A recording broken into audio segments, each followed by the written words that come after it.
Muy buenos días, ¿cómo les va? Vamos a tratar hoy día un tema verdaderamente muy interesante, ya que desde el punto de vista del conocimiento de la bioquímica, este tema es como el ingreso a la parte de la bioquímica dinámica, ya que cuando uno habla de catalizadores biológicos, es decir, aceleradores de reacciones de importancia metabólico-funcional, es en ingresar a lo que verdaderamente nos va a ocupar en la parte 2 de la materia, en temas puntuales para cada uno de los metabolismos y sus proyecciones a nivel celular. Y entonces cuando uno habla de catálisis o aceleración de las reacciones químicas, lo que está poniendo en valor es ni más ni menos las condiciones en las cuales tienen que ocurrir las reacciones, ya que si uno tiene una reacción química de A que da B y no está catalizada, esa reacción puede que tenga una verdadera importancia en sí misma, pero no tiene valor y no cumple ninguna función desde el punto de vista metabólico funcional. De allí que todas las reacciones que están relacionadas con la vida deben tener la variable tiempo, y ese tiempo se obtiene gracias a la aceleración de la reacción en sí mismo y, eh, y esta función la cumplen una familia importantísima de moléculas de base proteica, es decir, que son de constitución molecular aminoacídica, llamada enzimas. Presentado esto y yendo directamente a la clase teórica, entonces vamos a poner un poco de colorcitos de lunes, en donde vemos enzimas como el gran tema. Y entonces, rápidamente, si decimos que son moléculas proteicas, tenemos que recordar lo que estudiamos en proteínas, en donde nosotros dijimos que eran moléculas de estructura aminoacídica, que esta asociación aminoacídica se lograba por el enlace peptídico y que de esta relación, la cual es genómica, ya que esta asociación aminoacídica no es al azar, sino que deriva de una lectura transduccional genómica que permite que esta proteína sea la proteína que corresponde y sea la enzima que corresponde y que va a cumplir funciones específicas, ya que la especificidad es uno de las constantes que se tienen que tomar en cuenta a la hora de hablar de la enzima A, B o C como catalizadoras de la reacción específica del sustrato A, B o C en particular. Entonces, si nosotros planteamos cómo sería un esquema de una reacción enzimática, entonces nosotros vamos a decir que una enzima es una proteína de estructura 3D compuesta por aminoácidos y que esta estructura tiene la particularidad, si bien esto es un dibujito de un esquema, ustedes tienen que proyectar de que esta forma en particular responde a una estructura cuaternaria, ya que, como les expliqué en proteínas, las enzimas a medida que logran mayores especializaciones estructurales es porque van especializando aún más la función. Y las enzimas, tal cual lo vimos con los anticuerpos, las enzimas también cumplen esas funciones. Imagínense ustedes, estamos hablando la catálisis específica de moléculas que serán transformadas en productos, como lo vamos a ver en la próxima diapositiva, y es por ello que como tienen que interaccionar con otro tipo de moléculas llamadas sustratos, es que la enzima tiene un sitio específico llamado sitio activo, o como dice aquí, centro activo. Existe una relación molecular entre los aminoácidos constituyentes del sitio activo y los componentes estructurales moleculares del sustrato que permite la llamada afinidad, que esta palabra afinidad lo que indica que por algún tipo de interacción química, ya sea enlaces covalentes, ya sea por algún tipo de atracción, lo permite la interacción molecular de los aminoácidos constituyentes del sitio activo y de la molécula proteica, la molécula del sustrato, es que se produce la interacción enzima-sustrato. Como pueden ver acá en color fucsia o rosado fuerte, acá tenemos la secuencia de aminoácidos y la porción afín que tiene la molécula de sustrato y ahí se produce la interacción. Si vemos aquí, a medida que este sustrato va a ser transformado en producto, como le dije, la reacción A que da B, ahora tenemos que colocar el componente E, que va a ser privativo para la enzima. Ya en el próximo diapositivo se los voy a mostrar. Y entonces a darnos un producto y que la enzima en sí misma, una vez que ha terminado el fenómeno de catálisis, no forma parte de ese producto, no se degradó en el proceso de la reacción, por lo tanto la enzima recupera su estado de enzima libre y puede volver a catalizar una nueva reacción con el sustrato específico para el cual ella tiene especificidad. Si vemos aquí en el gráfico de abajo, no es más que lo mismo, simplemente una distribución más específica bajo el formato de dibujo, en donde la molécula proteica, que es todo este componente, tiene una porción de su molécula compuesta por aminoácidos específicos que integran este sitio activo, y pueden ver acá bajo el formato de dibujo, que acopla específicamente mediante algún tipo de reacción química en particular de alta afinidad para que se produzca el acople. Pues bien, si yo tengo una cantidad de moléculas de sustrato que están siendo catalizadas en su transformación de sustrato a productos, y yo hago una curva y una gráfica, vamos a ver que hay una relación inversa, pero equivalente, casi perfecta, en donde la disminución de la concentración de sustrato durante el transcurso de la reacción es inversamente proporcional al aumento de la concentración de producto. Suena casi como obvio, pero esto es importante a la hora de que veamos otro tipo de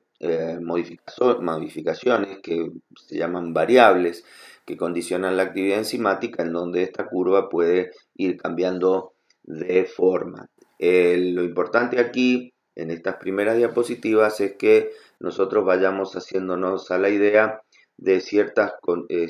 cualidades que tienen las enzimas, y entonces vamos a poner la palabra especificidad, como lo estamos viendo aquí. Vamos a ver conservación, quiere decir que una vez que terminó la enzima específica su acción catalítica, esta se recupera y puede volver una vez libre a seguir catalizando. Que esta reacción esta especificidad nos permite ver que la transformación de sustrato es inversamente proporcional a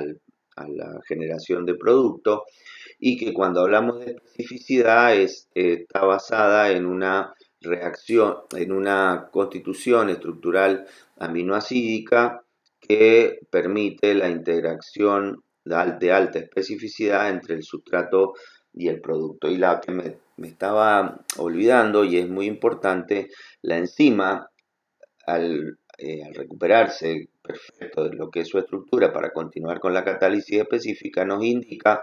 que la enzima, la constitución molecular estructural de la enzima no participa en la constitución molecular del producto. Si vemos aquí en la próxima, es la reacción completa. Este esquemita lo habrán visto del libro de Blanco, y en donde tenemos la enzima, el sitio activo. Aquí el sustrato, el autor le ha puesto en forma de poroto. Los aminoácidos constituyentes en las porciones específicas entre este sitio activo enzimático y el sustrato guarda esta relación de acople perfecto por interacciones moleculares, para formarse lo que se llama un complejo enzima-sustrato, que es el complejo de la catálisis en sí mismo.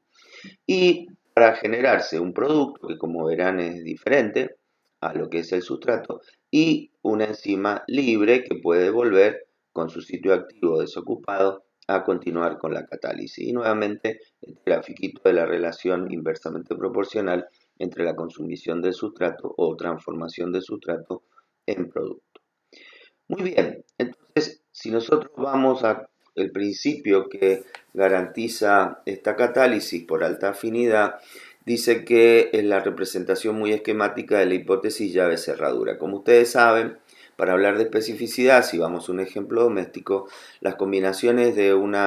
una llave y una cerradura es perfecta y específica, y solo una combinatoria de estructura específica de la llave combina con su complemento estructural a nivel de la cerradura. Pues bien, esta es una forma más de entender lo que en la otra diapositiva hablamos como una secuencia de aminoácidos de una parte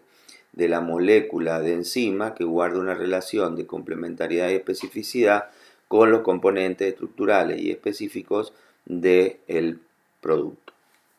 perdón, del sustrato. Entonces, cuando vamos a la próxima, lo que nosotros vamos a ver es cómo se clasifican. Y pues bien, aquí rompemos un poco el molde de cómo veníamos clasificando, porque nosotros veníamos clasificando a los glúcidos como simples y complejos, a los lípidos como simples y complejos, a las proteínas como simples y complejas. Pero aquí cuando, como les dije al comienzo de la clase, como entramos a una función dinámica, porque es aceleración de reacciones químicas de importancia e interés biológico, las enzimas se clasifican por su función, es decir, qué tipo de reacciones son las que aceleran. Y entonces existen 6 familias o 6 tipos de familias de enzimas, las cuales a su vez aumentan en tamaño porque existen isoenzimas, es decir, que son enzimas de la misma familia en donde pequeñas variantes estructurales hacen que tengan acción catalítica sobre más de una población de sustratos sin que esto afecte la variable especificidad, sino que por el contrario son enzimas que pertenecen a familias semejantes, es decir, a la misma familia, y bueno, van a ir interaccionando. Esta familia crece, pero cada una de las familias en sí mismo también crece. Pero en términos generales, para clasificar las enzimas, la clasificamos por su función. Y una de las cuestiones que también tiene que ver con la nomenclatura, para todas las enzimas, el sufijo, es decir, el final de la familia, el nombre de la familia, son asas. Importante esto porque cuando ustedes estudiaron los glúcidos, ustedes vieron que todos los glúcidos terminan en osas, ¿sí? Y las proteínas terminan en inas, y entonces este tipo de nomenclatura simple nos permite rápidamente identificar de qué familia de moléculas estamos hablando. Es así que entonces nosotros tenemos a la primera familia que se llaman óxido-reductasas, es decir, son enzimas que catalizan transformaciones de sustrato en producto que involucran reacciones de óxido-reducción. La familia más, sin que hayan visto demasiadas enzimas, familia de enzimas ustedes, algunas en el pre o en su colegio, habrán visto ciertas familias que están íntimamente relacionadas con los procesos oxidorreductivos que se llevan a cabo en la mitocondria. Y entonces aparecen moléculas, que las vamos a ver en el teórico de la semana que viene, que se llaman coenzimas, y las coenzimas son formas de transporte de los productos del fenómeno oxidorreductivo, es decir, electrones e hidrogeniones, y entonces estas enzimas son las que catalizan este tipo de reacciones en donde se liberan electrones hidrogeniones o se toman electrones hidrogeniones, ya sean oxidaciones o reducciones. Entonces aquí aparecen las deshidrogenasas, las cuales las vamos a ver y mucho cuando veamos toda la parte de ciclo de Krebs, cadena respiratoria, las peroxidasas, otras enzimas que catalizan las transformaciones del peróxido de hidrógeno, y así muchas otras. La segunda de las familias son aquellas que transfieren grupos o fracciones moleculares y se llaman transferasas. Como pueden ver aquí, si a una molécula AB le hago reaccionar con una fracción C, se forma una nueva molécula BC quedando libre A. Si esto ustedes lo ven, una molécula, otra molécula, se genera una molécula nueva y otra molécula libre. Y aquí aparecen las transaminasas, en donde, si ponemos un ejemplo puntual, la otra vez me preguntaron sobre si existían, por qué los aminoácidos participaban de la gluconeogénesis. Bueno, aquí tienen un buen ejemplo de unas transaminasas que pertenecen a la familia de las transferasas, en donde yo les referí que la alanina, que es un aminoácido, reacciona con otra molécula que se llama alfa-cetoglutarato,